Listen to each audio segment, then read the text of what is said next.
Bienvenido a Doc Inter, tu canal internacional. De inmediato te llevaremos a un recorrido por nuestra crónica histórica. Comencemos. Hablemos de la universidad, un viaje a través del saber humano.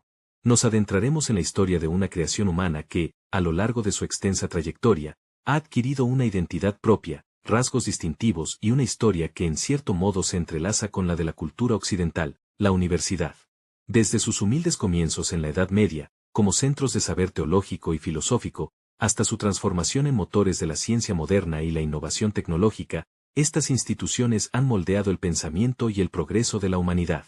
Exploraremos cómo su evolución ha reflejado e impulsado los grandes cambios en la sociedad, la política y la comprensión del universo. Un viaje a través del tiempo para entender la profunda relevancia de la universidad en la construcción de nuestro mundo. Como es sabido, las universidades son instituciones de educación superior donde se imparten carreras profesionales, se lleva a cabo investigación de vanguardia y se ofrece enseñanza en las disciplinas que conforman la cúspide del conocimiento humano. Estas instituciones, tan arraigadas en nuestra sociedad y presentes en todos los rincones del mundo, no son tan antiguas como podríamos imaginar. Su origen se remonta a la Edad Media, específicamente entre los siglos XI y XII, en el mundo occidental. Esto no implica que no existieran estudios superiores en épocas previas al siglo XI, tanto en la Edad Media como en la Antigüedad. La diferencia radica en que no existía la institución que hoy conocemos como universidad. En la Antigüedad, la filosofía era la forma de enseñanza superior por excelencia.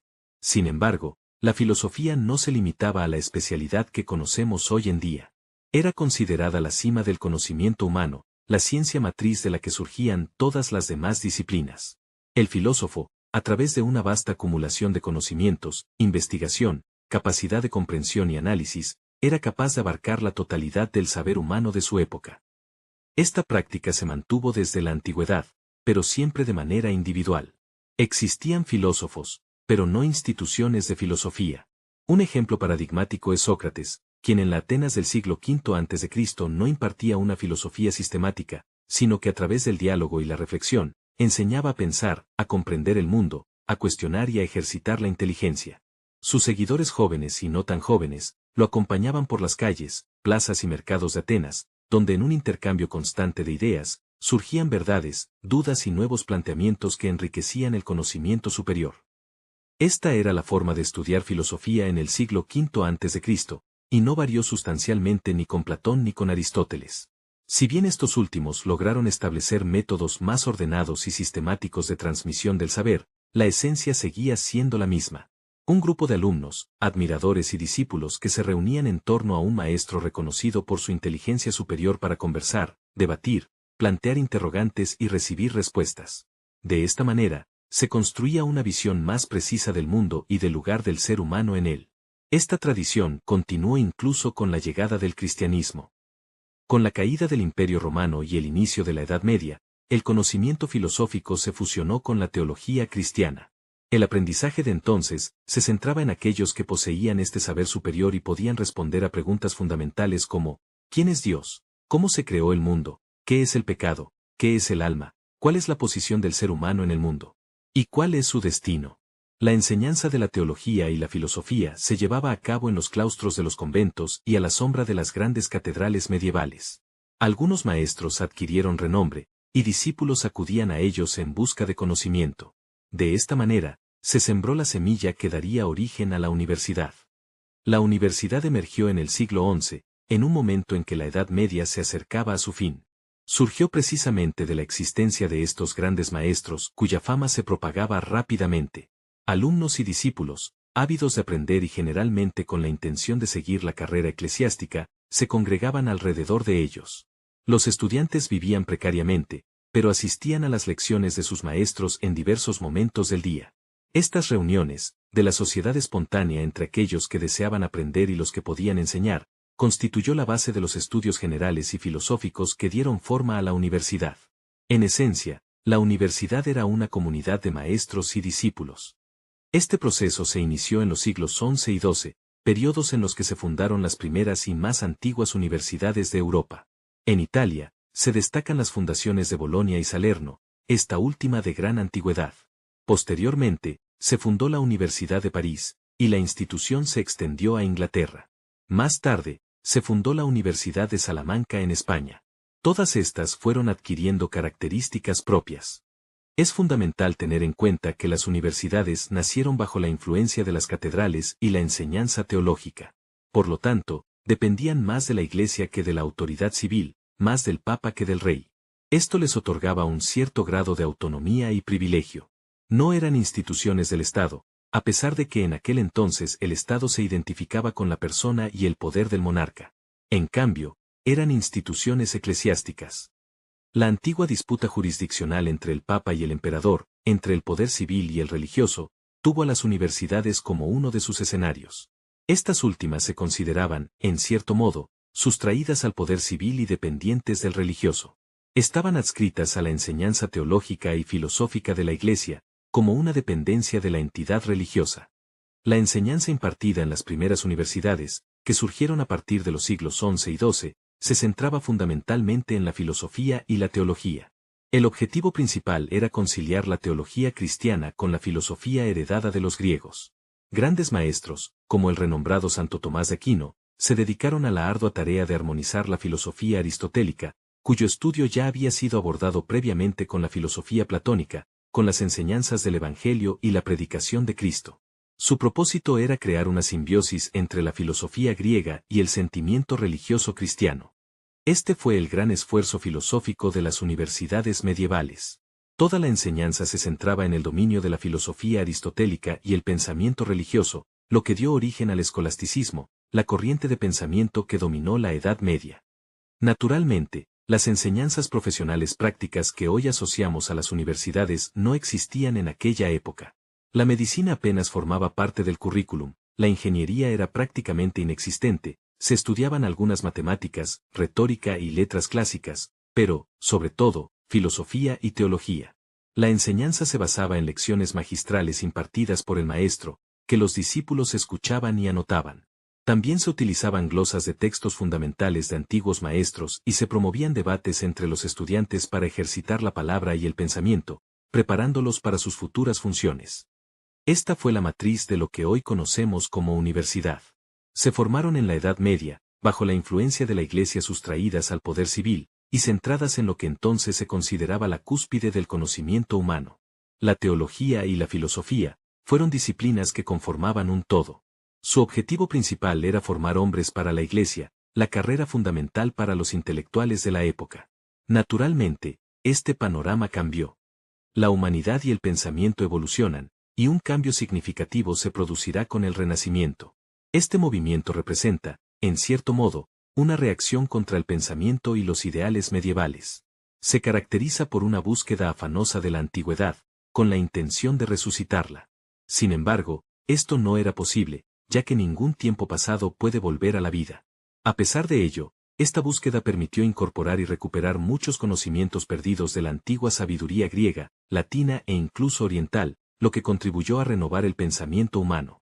El Renacimiento puso más énfasis en el ser humano y en la vida terrenal que en la salvación y el pecado, preocupaciones centrales de la Edad Media. El hombre, en su valle de lágrimas, se convirtió en el centro de atención. Esta nueva perspectiva no implicaba una visión pesimista, como la de los teólogos medievales, sino que se consideraba al mundo como un lugar agradable para vivir. Se buscaba afirmar la belleza de la existencia humana y construir un pensamiento y una ciencia más acorde con la realidad del hombre, y en cierto sentido, revisionistas. Esta visión del Renacimiento, plasmada en las obras de los grandes pintores, que representaban paisajes al aire libre, palacios abiertos y hermosos trajes ceremoniales, pero sobre todo, una visión desprovista de lo sobrenatural y del problema de la salvación del alma, influyó lógicamente en el pensamiento de la época. Los hombres formados en las universidades renacentistas se dedicaban más al estudio de la literatura griega y romana, así como a los grandes modelos de la retórica antigua, que al análisis y debate de obras como la Sentencia de Pedro Lombardo o la Suma Teológica de Santo Tomás. Surgieron figuras de vasta cultura, aunque a veces un tanto barroca y acumulativa, como Giovanni Pico della Mirandola. También hubo quienes comenzaron a analizar el cambio que se estaba produciendo en el ser humano, un cambio de gran trascendencia. El surgimiento del racionalismo. Incluso se manifestó una actitud crítica hacia el cristianismo, cuyo máximo exponente en esa época de transformación fue Erasmo de Róterdam. Todos estos cambios están estrechamente relacionados con el gran movimiento religioso que sacudió Europa y que desembocaría en la Reforma protestante, liderada por Martín Lutero.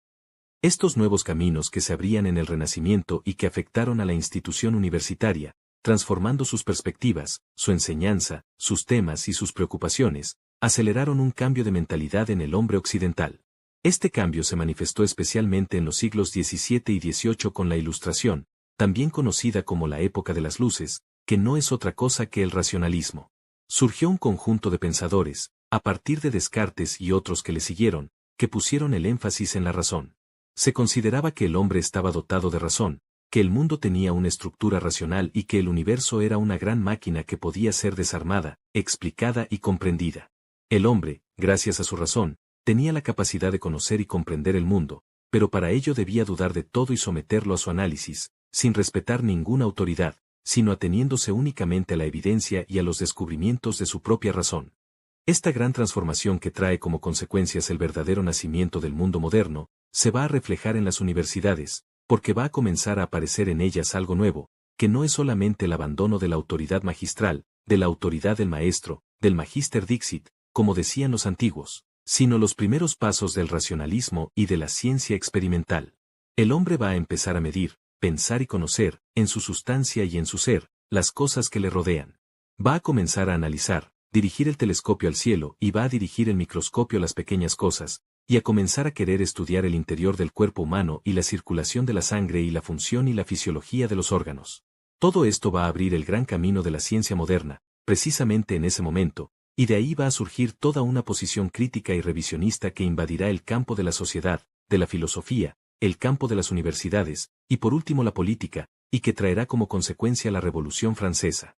Esto fue lo que vino a constituir finalmente la generación de los enciclopedistas, de los hombres que aspiraban a una ciencia que revisará todos los errores del pasado y que iluminará el porvenir del hombre. Y eso vino a pintarles a ellos una serie de héroes nuevos, en una especie de campos elíseos imaginarios, donde estaban Mirabeau, Newton, Benjamin Franklin, y estaban naturalmente, Voltaire y Rousseau, que fueron los grandes renovadores de ideas y de concepciones políticas, los creadores de la idea de la condición de bondad natural del hombre, que fueron la semilla y el fermento, de donde partió el ímpetu que llevó a la Revolución Francesa. El gran cambio que se produce en el siglo XVIII tiene como consecuencia un resurgimiento de la vida universitaria. Sin embargo, la Revolución Francesa cerró las universidades en Francia, al considerar las instituciones del antiguo régimen. Este error no pudo sostenerse y una vez pasada la primera ola de euforia revolucionaria, las universidades fueron reabiertas. Napoleón Bonaparte las restituyó, pero no en su forma autónoma e independiente que habían mantenido desde la Edad Media, sino como una dependencia directa del Estado. Este estatismo universitario que en gran parte heredó América Latina, proviene de la reforma napoleónica de principios del siglo XIX. Por otro lado, las universidades inglesas y alemanas conservaron su autonomía tradicional, aunque con una orientación diferente, y continuaron siendo corporaciones de profesores, maestros y estudiantes, con independencia parcial o total de las instituciones estatales. La universidad moderna que surge tras la Revolución Francesa y durante el siglo XIX, es tanto hija como madre de la nueva ciencia, de la investigación experimental que el hombre lleva a cabo, del redescubrimiento del mundo, de la vida, de los órganos y sus relaciones, de las nuevas perspectivas y dimensiones que el ser humano ve en el universo en el que se encuentra. Este cambio traerá consigo transformaciones significativas. Aquella ciencia unitaria de la Edad Media, en la que todo estaba englobado en la teología y la filosofía, dará paso a la multiplicidad de ciencias separadas, de especialidades inconexas. Surgirán personas que, como se decía antiguamente, serán bárbaros que saben mucho de una sola cosa y prácticamente nada de lo demás. Es decir, hombres encerrados en los límites estrechos de una especialidad, pero una especialidad en la que alcanzan conocimientos profundos gracias a una investigación constante. Es la época de las universidades con laboratorios maravillosos, con recursos extraordinarios para la investigación, con una gran capacidad de producción de ideas, de búsqueda y de hallazgos. Se crean comisiones de exploración para la búsqueda de la arqueología, para la experimentación en animales vivos y para el descubrimiento de nuevas leyes físicas. Estas son las grandes contribuciones de las universidades contemporáneas. Es de esta búsqueda universitaria de donde han surgido los grandes cambios del mundo actual. De las grandes universidades modernas ha surgido este mundo en el que el hombre logró liberar la energía atómica. Esa amenaza que tal vez anuncia el fin de la humanidad o el nacimiento de una nueva, es un producto universitario. surge de los laboratorios y de la investigación de los sabios de las universidades modernas.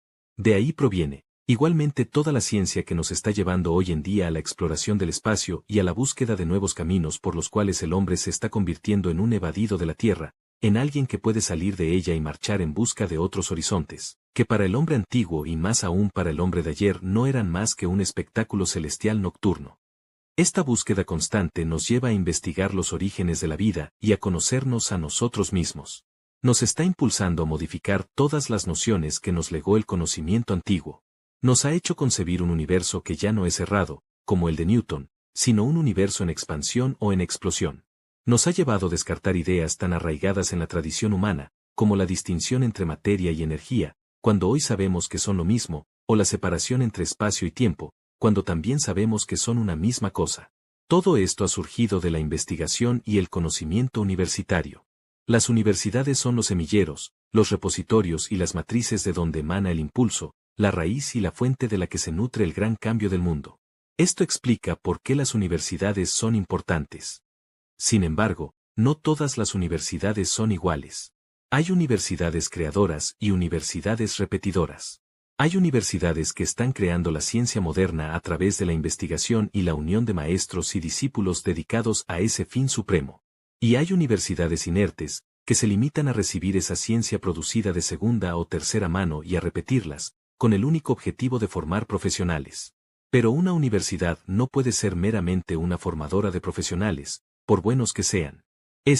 Podría decirse que es un fin mezquino.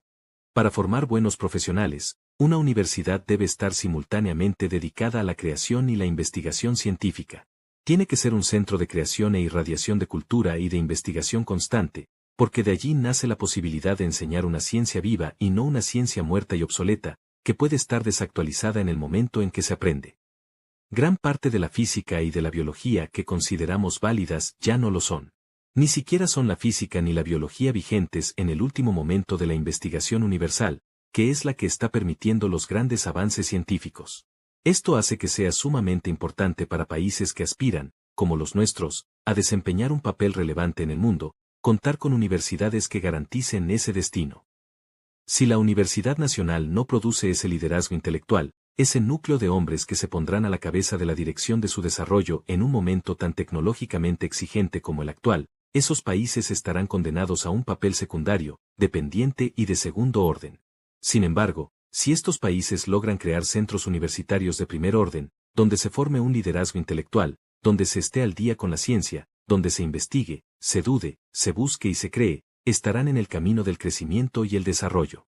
Este fue el camino que siguieron los países que emergieron en Europa durante los siglos XVIII y XIX. Este es el desafío y el planteamiento que la universidad representa para todos los países del mundo, y particularmente para los países hispanoamericanos. Por lo tanto, no podemos resignarnos a pensar que la universidad es una institución más dentro de la sociedad, que puede funcionar más o menos bien o más o menos mal. Si tenemos una visión de futuro, si aspiramos a que el país crezca y se convierta en una nación poderosa y desarrollada, esa esperanza solo puede basarse en una universidad creadora, eficiente y actualizada. En una ocasión afirmé, y no dudo en repetirlo, de manera quizás dogmática pero sintética, que con una universidad de segunda clase no se puede construir un país de primera clase. Por lo tanto, es de suma importancia comenzar por construir una universidad de primer nivel, para que de ella surja la semilla, el liderazgo y la dirección que nos permitan construir un país de primer nivel. Este es el orden lógico y la manera razonable de lograrlo. De allí surgirá sin duda alguna, la posibilidad de que nosotros, los latinoamericanos, los hombres del tercer mundo y del subdesarrollo, alcancemos el pleno desarrollo. Ese camino pasa por los espacios, los pórticos y las aulas de una universidad plenamente capaz y eficiente. Basado en el programa Valores Humanos. De Arturo Uslar Pietri. Destacado escritor e historiador altamente reconocido por su contribución a la literatura y cultura de Venezuela. Y esto es todo por ahora, amigos. Espero verlos muy pronto. Recuerden que en Doc Inter estamos pendientes para entregarles nuevos episodios de Naturaleza Mundial. Hasta la próxima.